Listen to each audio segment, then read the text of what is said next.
Paz, Jesus e o amor de Maria esteja com você. Que alegria! Estamos aqui para mais um dia de leitura bíblica. É isso mesmo. Nós estamos nesse propósito de ler a Bíblia toda em um ano. E hoje nós já estamos aí. Deixa eu até conferir aqui que dia nós estamos hoje. Me deu um branquinho aqui. Hoje nós estamos no dia 49. Hoje é o nosso 49º dia de leitura. Olha que legal. Amanhã já vamos fazer aí 50 dias de leitura, que benção! Então, hoje nós estamos aí do 49º dia de leitura, e hoje nós vamos fazer as leituras aí de Levítico 13 e 14, Mateus 13 e 14 e Provérbios 27. Então, já vamos fazer a nossa oração inicial. Em nome do Pai, do Filho e do Espírito Santo. Amém. Ave Maria, cheia de graça, o Senhor é convosco. Bendita sois vós entre as mulheres, e bendito é o fruto do vosso ventre, Jesus.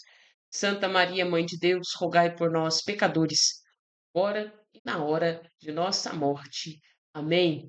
Santa Mãe de Deus, nós pedimos a tua presença, pedimos que a senhora possa preparar o nosso coração, que nós possamos receber essa palavra e que ela transforme a nossa vida, nos faça mais santos e mais virtuosos. Amém? Em nome do Pai, do Filho e do Espírito Santo. Amém. Pegue aí então a sua Bíblia, nós vamos começar em Levítico. Levítico 40 e 49. A gente está no dia 49, mas a gente está lendo Levítico 13 e 14, tá bom? Pegue aí a sua Bíblia. Para você que vai estar acompanhando aqui pelo YouTube, vou colocar aqui para você na tela. E você que está aqui no Instagram, pegue aí a sua Bíblia. Lembrando, a gente está usando aqui a tradução da Bíblia da Ave Maria, que é a mais popular, a maioria tem. Ou você pode estar usando a tradução que você tenha em mãos aí, tá ok? Então, vamos lá. Capítulo 13 de Levítico, versículo 1. O Senhor disse a Moisés e Arão: quando o homem tiver um tumor, uma inflamação ou uma mancha branca na pele de seu corpo, e esta se tornar em sua pele uma chaga de lepra, ele será levado a Arão, sacerdote, ou a um dos seus filhos, sacerdotes. O sacerdote examinará o mal que houver na pele do corpo. Se o pelo se tornou branco naquele lugar e a chaga parecer mais funda que a pele, será uma chaga de lepra. Após examiná-lo, o sacerdote verificará o fato e declarar impuro o homem. Se houver na pele de seu corpo uma mancha branca que não parecer mais funda que a pele sã, o cabelo não estiver tornado branco, o sacerdote isolará o doente durante 7 dias. No 7º dia, o sacerdote o examinará. Se a chaga parecer não ter progredido e não se tiver estendido pela pele, ele o isolará uma segunda vez durante 7 dias. No 7º dia, o sacerdote o examinará novamente. Se a parte afetada perdeu a sua cor e não se tiver estendido por sobre a pele, o declarará puro. É uma simples inflamação. O homem lavará suas vestes e será puro. Mas se a inflamação se estender por sobre a pele depois de se ter mostrado ao sacerdote para ser declarado puro, se lhe mostrará uma segunda vez, se o sacerdote verificar a extensão da inflamação sobre a pele, o declarará impuro. É lepra. Quando um homem for atingido pela lepra, será conduzido ao sacerdote que o examinará. Se houver na sua pele um tumor branco e estiver branqueado o cabelo, e aparecer a carne viva no tumor, é lepra inveterada na pele de seu corpo. O sacerdote o declarará puro. Não o isolará, porque é imundo. Se a chaga se estendeu por toda a pele do doente, da cabeça aos pés, o sacerdote que o examinar, verificando segundo o que viu, que a lepra cobre toda a pele, o declarará puro. Como se tornou completamente branco, é puro. Mas no dia em que se perceber nele a carne viva, será impuro. O sacerdote, vendo a carne viva, o declarará impuro. A carne viva é impura, é a lepra. Se a carne viva mudar e ficar de novo branca, o homem irá ao sacerdote que o examinará. Se a chaga se tornou verdadeiramente branca, o sacerdote o declarará puro, ele está puro. Quando o homem tiver na pele de seu corpo uma úlcera que foi curada, e no lugar da úlcera aparecer um tumor branco ou uma mancha de um branco avermelhado, esse homem se apresentará ao sacerdote para ser examinado. Se a mancha parecer mais funda que a pele e o cabelo tiver tornado branco, o sacerdote o declarará impuro. É uma chaga de lepra, ornada na úlcera. Mas se o sacerdote verificar que não há cabelo branco na mancha e ela não parecer mais funda que a pele, se tiver tornado de uma cor pálida, isolará esse homem durante 7 dias. Se a mancha se estender por sobre a pele, o sacerdote declarará o homem impuro. É uma chaga de lepra. Mas se a mancha ficou no seu lugar sem se estender, é a cicatriz da úlcera. O sacerdote o declarará puro. Quando o homem tiver na pele uma queimadura de fogo, e a cicatriz dessa queimadura apresentar uma mancha branca ou de um branco avermelhado, o sacerdote examinará. Se o cabelo se tornou branco na mancha, essa parecer mais funda que a pele, é a lepra que se formou na queimadura. O sacerdote o declarará impuro. É uma chaga de lepra. Se o sacerdote verificar que não há cabelo branco na mancha e que ela não parece mais funda que a pele, se tiver tornado de uma cor pálida, isolará esse homem durante 7 dias. Depois disso, o examinará. Se a mancha tiver se estendido por sobre a pele, o sacerdote o declarará impuro, é uma chaga de lepra. Mas se a mancha ficou no mesmo lugar, sem se estender por sobre a pele, se tiver tornado de uma cor pálida, é tumor da queimadura. O sacerdote o declarará puro, pois é a cicatriz da queimadura. Quando um homem ou uma mulher tiver uma chaga na cabeça ou no queixo, o sacerdote examinará a chaga. Se ela parecer mais funda que a pele, nela houver os cabelos finos e amarelados, o sacerdote declarará impuro o enfermo. Esta é a tinha, a lepra da cabeça ou do queixo. Se o sacerdote averiguar que a chaga da tinha não parece mais funda que a pele, e nela não houver cabelos pretos, o sacerdote isolará durante 7 dias aquele que tem a chaga da tinha. No sétimo dia, o examinará. Se a tinha não se espalhou, nela não houver cabelo amarelado, e a chaga não parecer mais funda do que a pele, o enfermo fará a barba, exceto no lugar da chaga, e o sacerdote o isolará de novo durante 7 dias. No sétimo dia, o examinará. Se a tinha não se espalhou por sobre a pele, e a chaga não parecer mais funda que a pele, o sacerdote o declarará puro. Ele lavará suas vestes e será puro. Se, entretanto, depois que o tiver declarado puro, a tinha se estender por sobre a pele, o sacerdote o examinará. Se a tinha se tivesse espalhado na pele, o sacerdote não procurará o cabelo amarelo, porque o homem é impuro. Se a tinha lhe parece estacionária e nela houver crescido cabelos pretos, ele sarou. O homem está puro e o sacerdote o declarará como tal. Quando o homem ou mulher tiver na pele manchas brancas, o sacerdote as examinará. Se essas manchas na pele são de um branco pálido, são manchas superficiais, ele é puro. Quando o homem perder os seus cabelos, ele será simplesmente calvo, mas será puro. Se lhe caírem os cabelos da fronte, ele terá a fronte calva, mas será puro. Mas se a parte calva posterior ou dianteira se encontrar uma chaga de um branco avermelhado, é a lepra que se declarou na parte calva posterior ou dianteira. O sacerdote o examinará. Se o tumor da chaga for um branco avermelhado na parte calva posterior ou dianteira, tendo o aspecto da lepra da pele do corpo, esse homem é leproso, é impuro e sua lepra está na cabeça. Todo homem atingido pela lepra terá suas vestes rasgadas e a cabeça descoberta. Cobrirá a barba e clamará: impuro, impuro. Enquanto durar o seu mal, ele será puro. é impuro e habitará só, e a sua habitação será fora do acampamento. Quando a lepra aparecer numa veste de lã ou de linho, um tecido de tela ou de trama, de lã ou de ninho, uma pele ou num objeto qualquer de pele, se a mancha na veste da pele, tecido de tela ou de trama ou no objeto de pele for esverdeada ou avermelhada, é uma lepra, será mostrada ao sacerdote. O sacerdote examinará a mancha e isolará durante 7 dias o objeto atingido pelo mal. No sétimo dia, examinará a chaga.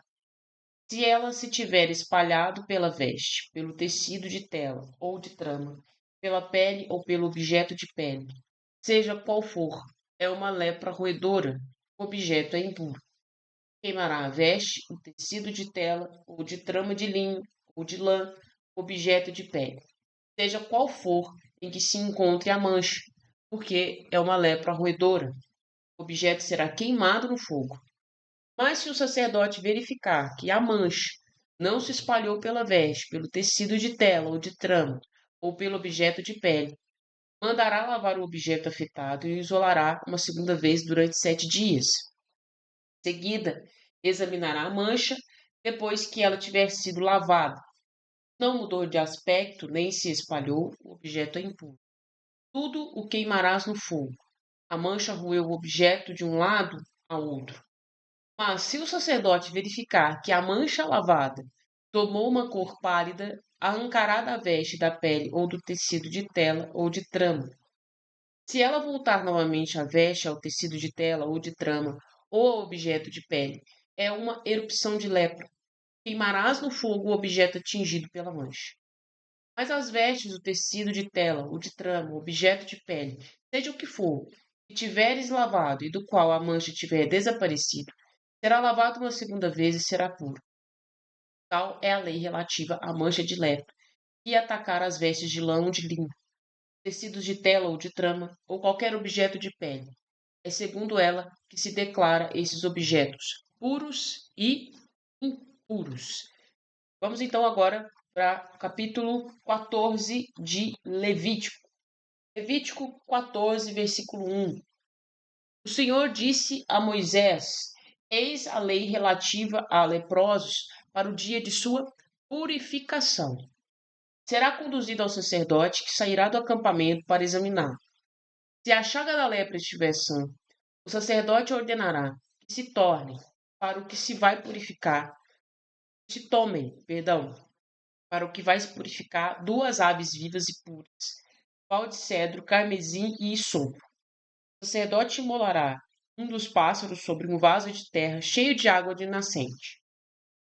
Tomará em seguida o pássaro vivo, o pau de cedro, o carmesim e o hisopo, os mergulhará com o pássaro vivo, o sangue do pássaro imolado, sobre a água de nascente. Aspergirá 7 vezes aquele que se há de purificar da lepra, e o declarará puro, soltando no campo o pássaro vivo. Aquele que se há de purificar lavará suas vestes, cortará todo o cabelo de sua barba, se banhará e será puro. Poderá em seguida reintegrar-se no acampamento, mas ficará 7 dias fora de sua tenda. No sétimo dia, raspará todos os cabelos da cabeça, barba, sobrancelhas, enfim, cabelo. Lavará suas vestes, banhará o corpo na água e será puro. No oitavo dia, tomará 2 cordeiros sem defeito, uma ovelha de 1 ano sem defeito, 3/10 de efá de flor de farinha amassada com óleo em oblação e uma pequena medida de óleo. O sacerdote que fez a purificação apresentará o homem que há de ser purificado, todas essas coisas ao Senhor à entrada da tenda de reunião. Tomará em seguida um dos cordeiros e o oferecerá em sacrifício de reparação, com a medida de óleo e os agitará como oferta diante do Senhor. Degolará o cordeiro no lugar onde se imolam as vítimas pelo pecado e o holocausto no lugar santo.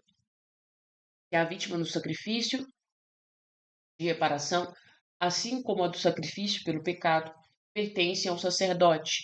Essa é uma coisa santíssima. O sacerdote tomará do sangue do sacrifício de reparação e o porá na ponta da orelha direita do homem, e se há de se purificar, bem como no polegar de sua mão direita, no ralo de seu pé direito. O sacerdote tomará a medida de óleo e derramará um pouco na sua mão esquerda. Em seguida, molhando o dedo de sua mão direita no óleo que está na mão esquerda, fará 7 vezes com o dedo uma aspersão de óleo diante do Senhor. O óleo que sobrar na mão esquerda, o sacerdote porá na ponta da orelha direita do homem que se purifica, bem como no polegar de sua mão direita, no ralo de seu pé direito, no mesmo lugar onde pôs o sangue da vítima de reparação. O que lhe restar ainda de óleo na mão derramará sobre a cabeça do homem que se lhe purifica e fará por ele a expiação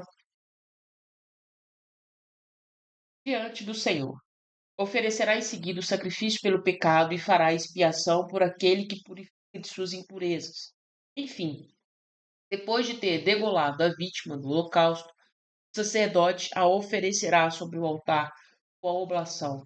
Fará expiação por esse homem que será puro.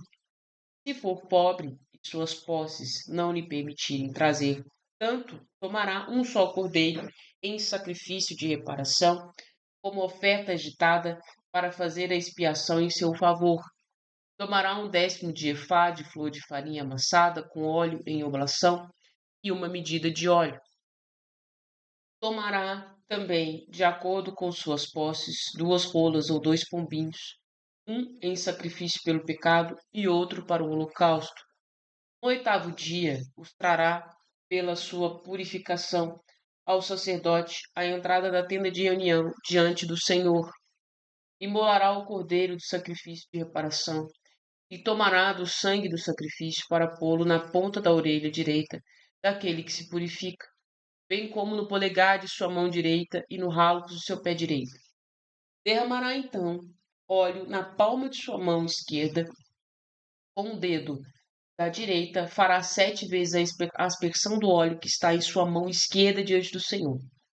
Porá o óleo que está na ponta da orelha direita do homem que se purifica, e no polegar de sua mão direita e no ralo de seu pé direito, mesmo lugar onde pôs o sangue da vítima de reparação. O óleo que sobrar em sua mão derramará sobre a cabeça daquele que se purifica, a fim de fazer a expiação em seu favor diante do Senhor. Oferecerá uma das rolas ou um dos pombinhos, conforme suas posses lhe permitirem, um em sacrifício pelo pecado e outro em holocausto, além da oblação. É assim que o sacerdote fará expiação diante do Senhor pelo homem que se purifica. Essa é a lei relativa à purificação daquele que tem uma chaga de lepra e cujas posses são limitadas. O Senhor disse a Moisés e Arão: quando estiverdes na terra de Canaã, que eu vos darei em posse, se eu ferir de lepra uma casa da terra de vossa possessão, de vossa posse, o dono da casa irá e informará ao sacerdote, dizendo: parece-me que há como que uma mancha de lepra na minha casa. O sacerdote, antes de entrar para examinar a mancha, mandará que tirem para fora tudo o que há na casa, a fim de que não contamine nada do que houver nela. E só então entrará para visitar a casa. Examinará a mancha, e se a mancha que está nas paredes da casa estiver em cavidades esverdeadas ou avermelhadas, parecendo profundas na parede, o sacerdote sairá da casa e, tendo passado a soleira da porta, fará isolar a casa por 7 dias. E voltando no 7º dia, se notar que a mancha se estendeu pelas paredes, mandará arrancar as pedras atingidas pela mancha e as jogará fora da cidade em um lugar impuro.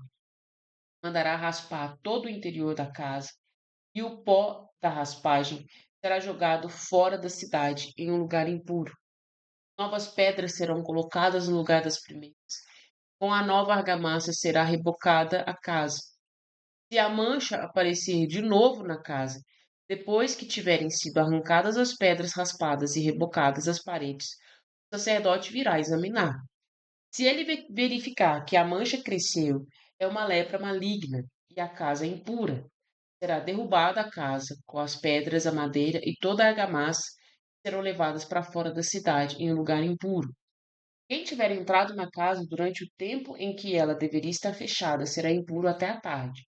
E o que nela tiver dormido lavará suas vestes. Também aquele que nela tiver comido lavará suas vestes. Mas se o sacerdote, ao voltar, verificar que a mancha não se estendeu depois que a casa foi rebocada, declarará a casa pura, porque o mal está curado. Para purificar a casa, tomará 2 aves de pau de cedro, carmesim e isopo. Molará uma das aves sobre um vaso de terra contendo água de nascente. Tomará o pau de cedro, o isopo, o carmesim e a ave viva, e os molhará no sangue do pássaro imolado, na água de nascente, e aspergirá a casa 7 vezes. Purificará a casa com o sangue do pássaro, a água de nascente, o pássaro vivo, o pau de cedro, o isopo e o carmesim. Depois soltará o pássaro vivo fora da cidade no campo, e é assim que ele fará expiação pela casa, e ela ficará pura. Tal é a lei relativa a toda espécie de lepra e de tinha, assim como a lepra das vestes e das casas, aos tumores, às inflamações e às manchas. Ela indica quando uma coisa é impura, quando é pura. Tal é a lei sobre a lepra. Bom dia, Dailton. Deus te abençoe, meu querido. A paz. Vamos lá. Pegue aí agora na sua Bíblia, Mateus. Tá? Pegue aí na sua Bíblia, Mateus. Mateus, capítulo 13. Mateus, capítulo 13, versículo 1. Pegue aí na sua Bíblia. E você que está no YouTube, acompanha aí na tela, tá? A leitura está aí para você. Naquele dia, saiu Jesus e sentou-se à beira do lago. Acercou-se dele, porém, uma tal multidão. Precisou entrar numa barca. Nela se assentou, enquanto a multidão ficava à margem. E seus discípulos foram umas e seus discursos, perdão, foram uma série de parábolas. Disse ele: Um semeador saiu a semear e semeando parte da semente caiu ao longo do caminho. Pássaros vieram e a comeram. Outra parte caiu em solo pedregoso, onde não havia muita terra e nasceu logo, que a terra era pouco profunda. Logo, porém, o sol nasceu, queimou-se por falta de raízes. Outras sementes caíram entre espinhos, os espinhos cresceram e as sufocaram. Outras, enfim, caíram em terra boa, deram frutos 100 por um, 60 por um, 30 por um. Aquele que tem ouvidos ouça. Os discípulos aproximaram-se dele então para dizer-lhe: Que eles falas em parábolas? Respondeu Jesus: Porque a vós é dado compreender os mistérios do reino, mas a eles não. Aos que se lhe dará, terá em abundância, mas o que não tem será tirado até mesmo o que tem. Eis porque lhes falo em parábolas, para que vendo não vejam e ouvindo não ouçam, nem compreendam. Assim se cumpre para eles o que foi dito pelo profeta Isaías. Ouvireis com vossos ouvidos, ouvireis com vossos ouvidos e não entendereis. Olharei com os vossos olhos e não vereis. Porque o coração deste povo se endureceu. Taparam os seus ouvidos e fecharam os seus olhos, para que os seus olhos não vejam e os seus ouvidos não ouçam, nem seu coração compreenda, para que não se convertam e os sarem. Mas quanto a vós, bem-aventurados os vossos olhos, porque veem, todos os vossos ouvidos, porque ouvem. Eu vos declaro em verdade, muitos profetas e justos desejaram ver o que vedes, e não ouviram, ouvir o que ouvis e não ouviram. Ouvi, pois, o sentido da parábola do semeador. Quando o homem ouve a palavra do reino e não a entende, o maligno vem e arranca o que foi semeado no seu coração. Este é aquele que recebeu a semente à beira do caminho. O solo pedregoso em que ela caiu é aquele que acolhe com alegria a palavra ouvida, mas não tem raiz, é inconstante. Sobrevindo uma tribulação ou uma perseguição por causa da palavra, logo encontra uma ocasião de queda. Terreno que recebeu a semente entre os espinhos representa aquele que ouviu bem a palavra, mas nele os cuidados do mundo e a sedução das riquezas a sufocam e a tornam infrutuosa.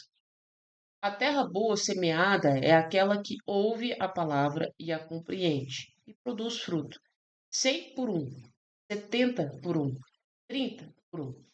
Jesus pôs-lhes outra parábola. O reino dos céus é semelhante a um homem que tinha semeado boa semente em seu campo. Na hora, porém, em que os homens repousavam, veio seu inimigo, semeou o joio no meio do trigo e partiu. O trigo cresceu e deu fruto, mas apareceu também o joio. Os servidores do pai de família vieram e disseram: Senhor, não semeaste bom trigo em teu campo? De onde vem, pois, o joio? Disse-lhes ele: Foi um inimigo que fez isso. Replicaram-lhe: Queres que vamos e o arranquemos? Não, disse ele. Arrancando o joio, arriscais tirar também o trigo. Deixai-os crescer juntos até a colheita. No tempo da colheita, direi aos ceifadores: Arrancai primeiro o joio e atai-o em feixes para o queimar. Recolhei depois o trigo no meu celeiro. Em seguida, propôs-lhes outra parábola. O reino dos céus é comparado a um grão de mostarda que um homem toma e semeia em seu campo. É esta a menor de todas as sementes, mas cresce, torna-se um arbusto maior que todas as hortaliças, de sorte que os pássaros vêm aninhar-se em seus ramos. Disse-lhes, por fim, esta outra palavra. O reino dos céus é comparado ao fermento que uma mulher toma e mistura em 3 medidas de farinha e que faz fermentar toda a massa. Por isso, disse Jesus à multidão em forma de parábola. De outro modo, não lhe falava, para que se cumprisse a profecia. Abrirei a boca para ensinar em parábolas, revelarei coisas ocultas desde a criação. Então, despediu a multidão. Em seguida, entrou de novo na casa e seus discípulos agruparam-se ao redor dele para perguntar-lhe: Explica-nos a parábola do joio do campo. Jesus respondeu: O que semeia boa semente é o filho do homem. O campo é o mundo. Boa semente são os filhos do reino. O joio são os filhos do maligno. O inimigo que semeia é o demônio. A colheita é o fim do mundo. Os ceifadores são os anjos.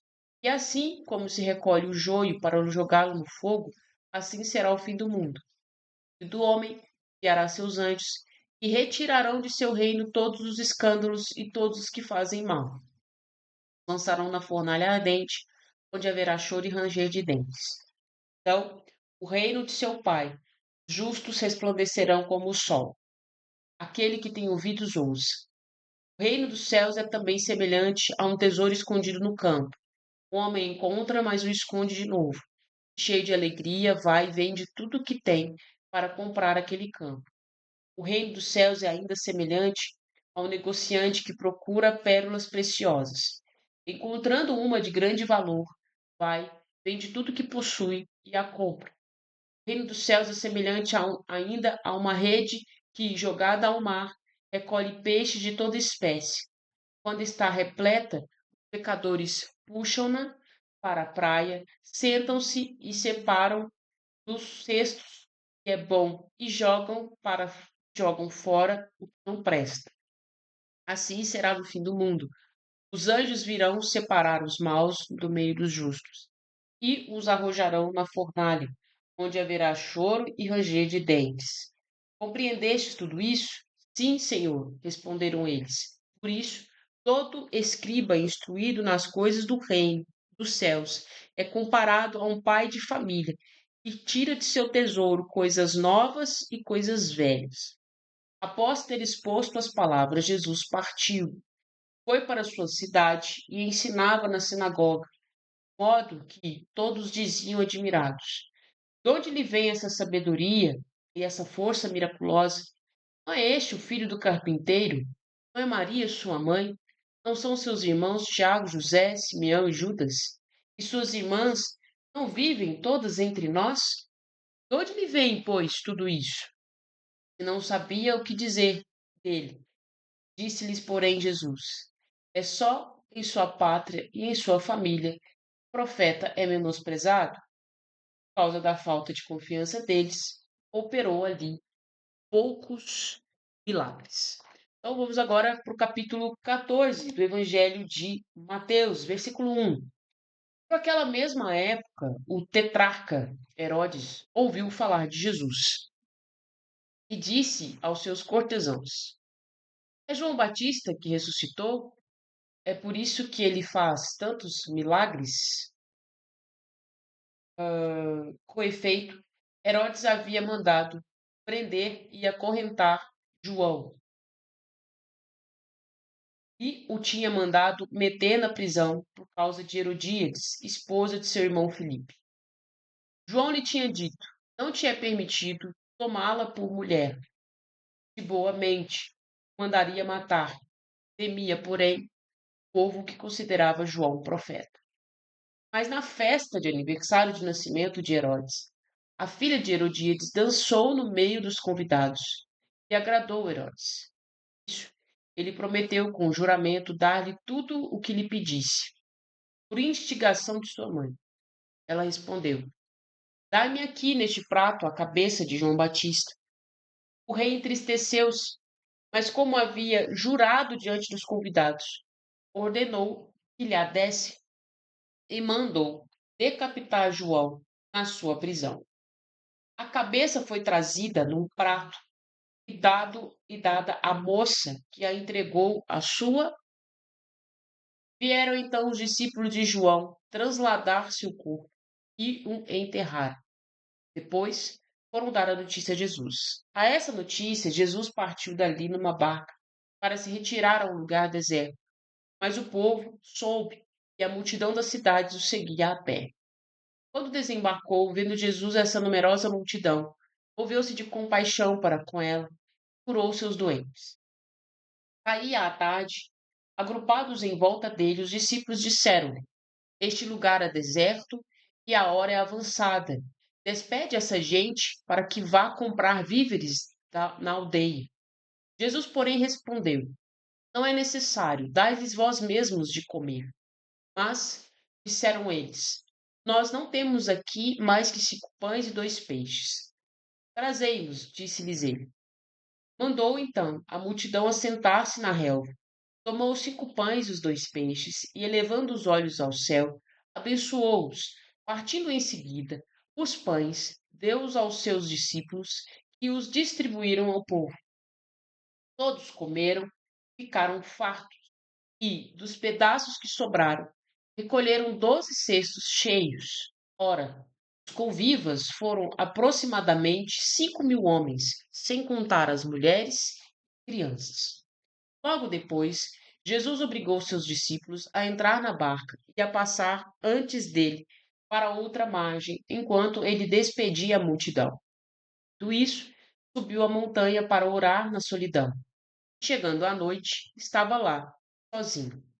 Entretanto, já a boa distância da margem, a barca era agitada pelas ondas, pois o vento era contrário. Pela quarta vigília da noite, Jesus veio a eles, caminhando sobre o mar.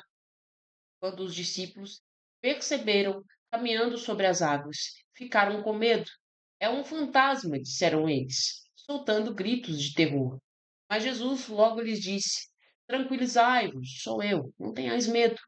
Pedro tomou a palavra e falou: Senhor, se és tu, manda-me ir sobre as águas até junto de ti. Ele disse-lhe: Vem. Pedro saiu da barca e caminhava sobre as águas ao encontro de Jesus. Mas, redobrando a violência do vento, teve medo e, começando a afundar, gritou: Senhor, salva-me. No mesmo instante, Jesus estendeu-lhe a mão, segurou e lhe disse: Homem de pouca fé, que duvidaste? Apenas tinha subido para a barca, o vento cessou. Então, aqueles que estavam na barca prostraram-se diante dele e disseram: Tu és verdadeiramente o Filho de Deus. Tendo atravessado, Chegaram a Genezaré. Pessoas do lugar o reconheceram e mandaram anunciar por todos os arredores. Apresentaram-lhe então todos os doentes, rogando-lhe que ao menos deixasse tocar na hora de suas vestes. Todos aqueles que nele tocaram foram curados. Então, meus amados e minhas amadas, nós fizemos agora aqui a leitura, capítulos 13 e 14 do Evangelho de Mateus. E vamos fazer a nossa última leitura de hoje, que está aqui no capítulo 27 de Provérbios, tá bom? Capítulo 27 de Provérbios. Pegue aí na sua Bíblia, versículo 1. Não te gabes do dia de amanhã, porque não sabes o que ele poderá engendrar. Que seja outro que te louve, não a tua própria boca. Um estranho, não teus próprios lábios. Pesada é a pedra, pesada a areia, mas mais pesada ainda é a cólera de um tolo. Crueldade do furor, ímpetos da cólera. Mas quem pode suportar o ciúme? Melhor é a correção manifesta do que uma amizade e uma amizade.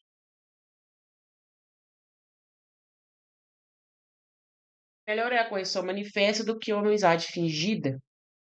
As feridas do amigo são provas de lealdade, mas os beijos do que odeiam são abundantes. Saciado o apetite, calca aos pés o favo de mel. Para o faminto, tudo que é amargo parece doce. Pássaro que anda longe do seu ninho, tal é o homem que vive longe de sua terra. O azeite e incenso alegram o coração. A bondade de um amigo consola a alma. Não abandones teu amigo, o amigo de teu pai. Não vás à casa do teu irmão em dia de aflição. Vale mais o vizinho que está perto que um irmão distante. Você sabe, meu filho, alegrarás meu coração, e eu poderei responder ao que me ultrajar. O homem prudente percebe o mal e se põe a salvo. Os imprudentes passam diante e aguentam o peso. Toma a sua veste porque ficou fiador de outrem, exige o penhor que deve aos estrangeiros. Quem desde o amanhecer louva seu vizinho em alta voz é censurado de o ter amaldiçoado. Goteira que cai de contínuo em dia de chuva e mulher litigiosa, tudo é a mesma coisa. Querer retê-la é reter o vento ou pegar azeite com a mão. Ferro com ferro se aguça, assim o homem aguça o homem. Quem trata de sua figueira comerá seu fruto. Quem cuida do seu senhor será honrado. Como o reflexo do rosto na água, assim é o coração do homem para o homem. A morada dos mortos e o abismo nunca se enche. Assim, os olhos do homem são inacessíveis. Há um crisol para a prata, um forno para o ouro. Assim, o homem é provado pela sua reputação. Ainda que se pisasses o insensato num triturador, entre os grãos com um pilão, sua loucura não se separaria dele. Certifica-se bem o estado de teu gado miúdo. Atende aos teus rebanhos, porque a riqueza não é eterna e o coração não permanece de geração em geração. E a eterna e a coroa, perdão, não permanece de geração em geração. Quando se abre o prado, quando brotam as ervas, uma vez recolhido o feno nas montanhas, tens ainda cordeiros para te vestir e bode para pagares um campo, leite de cabra suficiente para teu sustento, para o sustento de tua casa e a manutenção das tuas servas. Então, esse aqui é para nós a leitura de Provérbios. Como eu sempre gosto de dizer para vocês, leia, releia Provérbios e marque aquele versículo, aquela direção que mais te marcou. De forma muito pessoal, no capítulo 27 de Provérbios, eu gosto muito do versículo 17, que diz: ferro com ferro se aguça, ou ferro com ferro se trabalha, né? E aqui ele vai dizer o homem aguça o homem, ou seja, o homem também treina o homem, forja o homem, né? Ferro com ferro se forja, né? E homem com homem se forja. Ou seja, nós precisamos uns dos outros para que nós possamos para que possamos crescer, amadurecer, nos formar. Só que aqui é muito interessante que a gente vê que é ferro com ferro. Não é ferro com madeira, não é ferro com pedra, não é ferro com areia, não é ferro com tijolo, não. É ferro com ferro. Ou seja, é um homem e com homem, mas homens que tenham a mesma, vamos dizer assim, é óbvio que falando aqui, todo homem tem a mesma natureza, mas estou dizendo aqui homens que têm o mesmo propósito, que têm a mesma visão de vida, homens que estão no mesmo nível, vamos dizer assim, ou estão caminhando no mesmo propósito. Ou seja, é ferro com ferro, né? São homens que têm ali afinidade, né? Então, muito cuidado com quem está aí te afiando, né? E muito cuidado onde você está buscando ser afiado, né? Porque se você é ferro e está tentando se afiar com madeira, muito provavelmente você está desgastando o outro, né? Ou se for o contrário, você também vai estar se desgastando. Então, muito cuidado. É ferro com ferro, né? Assim como o ferro afia o ferro, um homem afia outro homem. Tá bom? Então, essa passagem, esse versículo, eu gosto muito dele. Que em Levítico pegar aqui Levítico 13, a gente vê aqui uma série de orientações sobre doenças de pele. E a gente vê isso muito presente, né? Até mesmo no Novo Testamento, Jesus realiza muitas curas de homens ali leprosos, né? De pessoas que trazem essa doença da lepra. E aqui a gente já vê que desde sempre essas pessoas precisavam ficar isoladas, por uma questão ali mesmo de saúde, para que ninguém também se contaminasse com aquilo, porque eles eram ali considerados impuros, mas também havia o risco também da contaminação, né? Então, nós vemos aqui no capítulo 13 algumas especificações do que não seria a lepra. E a gente precisa de observar aqui que essa lepra que é falado aqui não é essa a hanseníase que a gente tem hoje, essa que a gente fala hoje, é a mesma coisa. Não é necessariamente a mesma doença, tá? A hanseníase também é uma enfermidade de pele, mas não é essa mesma lepra que é dita aqui na, nesses versículos aqui de Levítico. Era um outro tipo de doença de pele, né? Então, o que não era a tal da lepra, né? Não era essa lepra moderna que a gente conhece hoje, a hanseníase. Aqui também fala da tinha, e essa tinha era uma infecção de fungo, tá?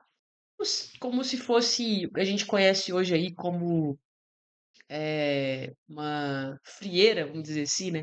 Era uma infecção de fungo, né? Poderia ser uma alergia também. Então, a tinha era uma infecção fungosa. Essa lepra aqui não era vitiligo, não era pústula, não era impingem, que era uma dermatofitose também, e também não eram os furúnculos, né? A lepra, ela era essa, como está especificado aqui, era essa ferida que ela era mais funda do que a pele, ela tinha esse aspecto avermelhado e branco, e os pelos ficavam brancos, né? Então, eles eram, os sacerdotes, eles eram como que médicos ali, né? Eles tinham essa função de discernir o que era puro e impuro. Vocês estão lembrados disso? Eles tinham essa função de discernir o que era puro e do que era impuro. E ali no meio do povo, eles também tinham essa função de analisar essas doenças, essas feridas que apareciam ali nos corpos deles, né? Então, o que que acontecia? Os sacerdotes também faziam essa função ali de médicos e também de analisar e também de discernir o que era puro e do que era impuro. Quando era discernido que realmente era essa lepra, eles eram levados para fora do arraial. eles tinham que ficar lá como que de uma quarentena. Existiam os casos em que se aguardavam ali 7 dias, depois mais 7 dias, como a gente viu. Existiam os casos quando se detectava que realmente era a lepra, ele era levado para fora do arraial, né? Como uma proteção ali para os outros. Se detectava que ele estava impuro, né? Então ele era levado para fora do arraial. E nós temos aí na palavra outras pessoas que tiveram a lepra, né? Moisés, no momento ali que ele estava conversando com Deus, que Deus manda ele colocar a mão dentro do manto e tirar, e a mão dele fica leprosa, vocês estão lembrados disso? Nós temos Miriam, Naamã, Geazim. Nós temos muitos leprosos em Israel. Os leprosos de Samaria, o rei Uzias, os leprosos ali que voltaram para agradecer Jesus, que adorou Jesus, os 10 leprosos, né? E é isso. Deixa eu ver aqui se tem mais alguma. É isso, né? Então a gente tem aqui. Também tem a questão ali do sacerdote leproso, né, que não poderia comer das ofertas até ficar limpo. Então, nós temos aqui essas orientações com relação a essas doenças de pele. Quando a gente vai aqui para o capítulo 14 de Levítico, deixa eu ver minhas anotações aqui, o que, que a gente tem, a gente vai ver sobre a purificação das, das doenças de pele. Por isso que a gente vai ver nos evangelhos, quando Jesus cura o leproso, ele vai dizer para ele assim: olha, vai se apresentar ao sacerdote, né? Para que ele volte a ter, para que ele possa ser purificado e volte a ter convivência com a tribo, na cidade, e também que ele volte a frequentar o templo, que ele possa aí voltar a frequentar o templo. E era o sacerdote que iria ali realmente discernir se ele estava realmente curado. Então, detectando ali a cura, ele ali iria oferecer o sacrifício e seguindo ali todas as regrinhas, todas as leis, ele iria poder voltar a ter convívio com as pessoas e também no templo, né? Então, aqui a gente vê que tem o primeiro dia, né, da purificação, o sacerdote sai fora do arraial, se estiver ali curado, existe ali a aspersão, né? Tem ali 2 aves vivas limpas, a madeira de cetro, o pano escarlate carmesim. Esse pano escarlate carmesim vai lembrar para nós, é uma tipologia, né, uma prefiguração do sangue de Cristo, né, do sangue de Cristo, que nos cura, que nos lava, né? E aí nós temos aqui também o isopo. E aí entra no arraial, depois 7 dias fora da sua tenda, ou seja, no 7º dia ele raspa todos os pelos, lava as vestes e se banha para ele ficar limpo. Ou seja, era um rito, era um rito ali de purificação. Não era simplesmente um banho, não era simplesmente um raspar a barba, mas também tinha ali um sentido de purificação, né? E aqui a gente tem uma questão interessante que se o- esse ex-leproso, né, esse homem ou essa mulher curado, fosse de poucas posses, fosse pobre, ele poderia apresentar ali as pombinhas e as rolinhas, né? E ali nós vemos que Deus dá essa, sempre facilita a vida, né, de quem ali não tinha tantas posses assim. Então, no 8º dia, era apresentado ao Senhor 2 cordeiros sem defeito, uma cordeira sem defeito, 3 dízimas de flor de farinha amassada com azeite, um log de azeite. E ali oferecia os manjares, que era uma oferta de culpa, né, que era ali aspergido na orelha, a oferta pelo pecado e também ali o holocausto, certo? E ali fazia toda a aspersão, e aí, feita aí a expiação com o holocausto e a oferta dos manjares, esse homem ou essa mulher voltaria, então, a poder participar ali das atividades do templo, certo? E aí a gente vai para o Evangelho, né? O Evangelho de Mateus, que vai dizer para nós aqui, no capítulo 13, Jesus vai trazer 7 parábolas sobre o reino, né? Deixa eu pegar aqui também as anotações para ajudar a gente. No capítulo 13 aqui nós vamos ter várias parábolas sobre o reino, né? Jesus traz aqui as palavras sobre o reino, fala aí dos mistérios escondidos do reino. São 7 parábolas, elas encontram-se apenas no Evangelho de Mateus. A parábola do joio e do trigo, tesouro escondido e da pérola de grande valor, da rede lançada ao mar. E aqui nós vamos ver que existe uma instrução privada para os discípulos, que reflete aqui a intenção de Jesus em organizar a igreja de forma hierárquica. Ele investe em seus apóstolos e seus sucessores de sua própria autoridade, a fim de que administrem os sacramentos e transmitam a verdade de Deus através de seus ensinamentos e pregações. Ou seja, Jesus mostra, explica para eles, traz uma revelação de forma privada, porque ele estava ali separando quem estava fora desse ciclo mais próximo dele, e aqueles que iriam receber apenas as parábolas iriam compreender ou não.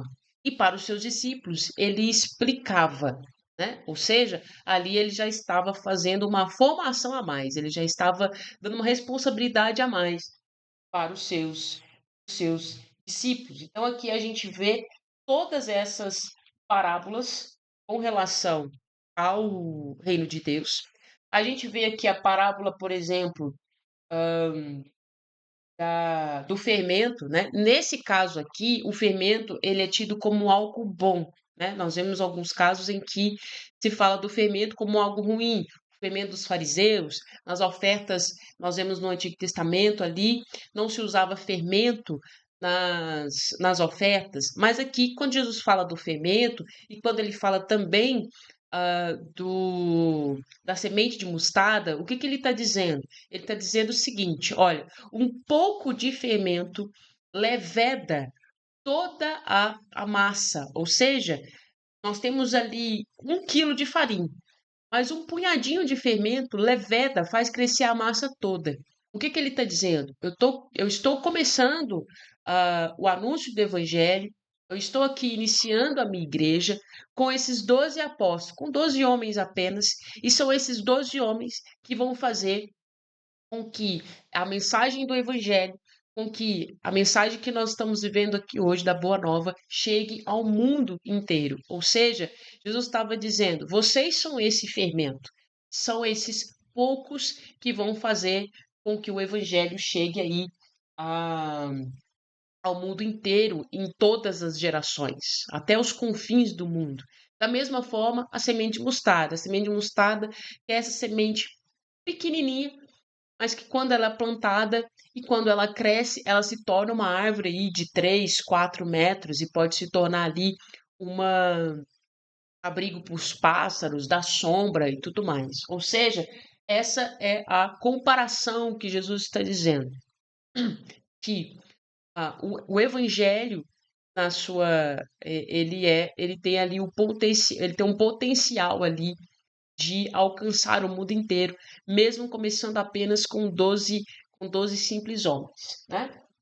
Então, a imagem que muitas vezes simboliza aqui falando do fermento, a presença do mal no mundo, que é o fermento que a gente vê, aqui, porém, seu simbolismo é positivo. Por um lado, o fermento representa a graça do reino que santifica o mundo através da igreja. Por outro lado, o fermento representa o indivíduo cristão que é chamado a espalhar o evangelho para o mundo, para aqueles que lhe são próximos, né? E aqui nós vamos ver no Evangelho, no capítulo 14, sobre a morte de João Batista. É interessante que a leitura começa assim: naquele tempo, o tetrarca Herodes ouviu a fama de Jesus e disse aos seus cortesãos: é João Batista que ressuscitou? Aqui é como se Mateus tivesse dado uma rebobinada na fita. Então, ele fala de Herodes, Herodes que pergunta, é João que ressuscitou? E aí ele volta, né, ele faz uma retrospectiva e mostra como foi a morte de João Batista, né? Pode às vezes parecer confuso, né? Primeiro ele fala do João Batista que ressuscitou e depois fala da morte, é porque ele usa um recurso aqui literário para contar como foi a morte de João Batista. E o que que aconteceu? Herodes, o tetrarca, no caso, ele se apaixona pela mulher de seu irmão e ela também por ele. E nós sabemos, historicamente, o seu irmão Filipe, que Herodes ele era um homem que gostava da riqueza, gostava do poder, gostava de dinheiro, de posse, de jantares e tudo mais. E a esposa do irmão dele, a, a Herodíades, era casada com seu irmão Filipe, então ela percebia que com Herodes ela teria mais, vamos falar assim, mais vantagens. Então o que é que eles fazem? Eles se apaixonam ainda sendo casados, e aí eles separam de seus respectivos cônjuges e eles se casam. Porém, naquele tempo era proibido que um irmão se casasse com a esposa do seu irmão enquanto ele ainda estivesse vivo, correto? Então, João Batista, vendo aquilo tudo, ele denunciava, ele falava aquilo abertamente, que estava errado, ele denunciava: vocês precisam se arrepender desse pecado de vocês, vocês precisam de se converter, estão fazendo errado. Então, ele denunciava aquele pecado, e o que que aconteceu? Herodíades convence Herodes de mandar prender João Batista para que ele parasse de falar aquelas coisas, né? Porque ela ficou incomodada, óbvio. Então, ela arma essa situação e aí ela consegue a morte de João Batista, né? Nós vamos ver isso relatado aqui. Como que ela consegue isso? Usando a sua filha Salomé, que era uma jovem ali, e aconteciam, né, naqueles jantares daquela época, né? Eles faziam grandes banquetes, isso era muito comum que os homens ricos ali se banqueteavam, faziam muitos e muitos banquetes e traziam seus convidados e tudo mais para poder exibir a sua riqueza. E era normal que acontecessem essas danças, né? E no caso, Salomé, que era filha de Herodíades, ela dançou e encantou de forma maravilhosa ali o seu padrasto, no caso, né, o marido ali da sua mãe, e segundo a tradição, essas mulheres que dançavam, ao chegar ao final desse tipo de dança que aconteciam nesses jantares, elas ficavam totalmente nuas, né? Então, para você ver ali o quanto Herodíades usou mesmo da sua filha. E aí, Herodes, ele fala ali com ela que ela poderia pedir tudo o que ela quisesse. Então Salomé, influenciada por sua mãe, pede a cabeça de João Batista em uma bandeja. Então a gente vê que quando Jesus fica sabendo disso, ele se retira, óbvio que ele sentiu a morte de João Batista, né? Porque isso tinha todo um significado, significava muito para ele, era seu primo, é aquele que preparou o seu caminho, mas também já significava algo ali com relação ao seu ministério. Então, para Jesus aquilo era muito forte. Então, o que ele faz? Ele se afasta, mas isso não dura muito tempo, porque o povo descobre onde ele está, vai atrás dele. E ali nós vemos que acontece ali a multiplicação dos pães, que também é algo muito profundo, um, um milagre muito importante, que ele aparece aí em todos os evangelhos. E aqui nós vemos já uma prefiguração da Santa Ceia, da instituição da Eucaristia, porque Jesus ele ergue o pão, ele dá graças e distribui, né? E ali acontece todo um milagre. E claro, a gente pode fazer uma interpretação aqui dessa entrega verdadeira que aconteceu ali, desses 5 pães, 2 peixinhos, quando nós entregamos ainda o nosso nada ali com verdade para Jesus, ele pode fazer um grande milagre. Quando nós aprendemos a Jesus a dar graça com o pouco que temos, ali Jesus realmente realiza milagre. E nós vemos que ao final todos comeram, mais de 5.000 homens, sem contar mulheres e crianças, e no final ainda os discípulos recolhem ali 12 cestos, significando, claro, também o número 12, ter essa significando ali a plenitude, né? A plenitude daquele milagre que tinha acontecido, a plenitude da saciedade do povo e a plenitude do ministério de Cristo, ou seja, a plenitude de tudo que tinha ali acontecido, significando também que ali todo o povo de Deus estava representado, ou seja, representando que todo o povo de Deus seria saciado com o pão da vida, que é o próprio Cristo, né? Então aí nós temos também o capítulo 14, né, que traz para nós essa e também traz para nós aí a caminhada sobre as águas, né, de Pedro. Depois disso tudo, Jesus mandou o povo vai embora. Depois de despedir a multidão, Jesus sobe sozinho a montanha para orar. Ele fazia muito isso, né? E ao anoitecer, ele estava sozinho ali. A barca já estava a boa distância da costa, ou seja, já era ali, vai falar para nós que era a quarta vigília da noite, ou seja, já era mais de 3 horas, provavelmente ali eram umas 4 horas da manhã. Então, os discípulos já estavam bem distantes da margem, também já estavam bem cansados. E aí, Jesus aparece a eles andando sobre as águas, e a gente vê aqui essa passagem também que é maravilhosa, né? Que eles olham e falam, é o fantasma, né? E ali é, Pedro vai dizer: se é o Senhor mesmo me faz andar sobre as águas. Então ele anda sobre as águas, e aí, as águas ficando um pouco mais revoltas, ele tira o olhar de Jesus e começa a afundar. E é muito lindo essa oração de Pedro, né? Que ele faz.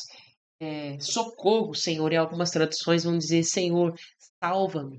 E essa é uma oração que nós podemos aprender com Pedro para fazer nos dias de dificuldade, nos dias de tribulação, nos dias em que nós não estamos lá nos nossos melhores dias. Também é uma oração muito linda para a gente fazer ao Senhor. Senhor, salva-me. Senhor, socorre-me. E aí Jesus estende a mão para ele, levanta ele, e aqui eu acredito com certeza que Pedro voltou junto com Jesus, andando sobre as águas para a barca. Quando eles entraram dentro da barca, os discípulos o adoraram, né? Os discípulos ali adoraram ao Senhor. E é isso. E aí eles terminaram a travessia e atracaram em Genezaré. Os homens do lugar souberam disso e difundiram a notícia por toda a região. Levaram-lhe todos os doentes e lhe rogavam que lhes permitisse simplesmente tocar a orla de seu manto. Os tocavam, ficavam curados. Então é isso, meus irmãos e minhas irmãs. Nós finalizamos então hoje a leitura e um breve estudo, uma breve reflexão aqui sobre as leituras de hoje. Deus abençoe você, Deus abençoe a sua vida, Deus abençoe seu dia, seu final de semana. Amanhã a gente está aqui de volta para o nosso 50º dia de leitura. Vamos estar fazendo aí as leituras dos capítulos 15 e 16 de Levítico, 15 e 16 de Mateus e também Provérbios 28, ok? Deus abençoe, fiquem com Deus e até amanhã, se Deus quiser. Nós estivemos e vamos permanecer unidos no amor do nosso Deus que é Pai, pela intercessão da Virgem Maria, em nome do Pai, do Filho e do Espírito Santo. Amém. Até amanhã, se Deus quiser. Tchau, tchau.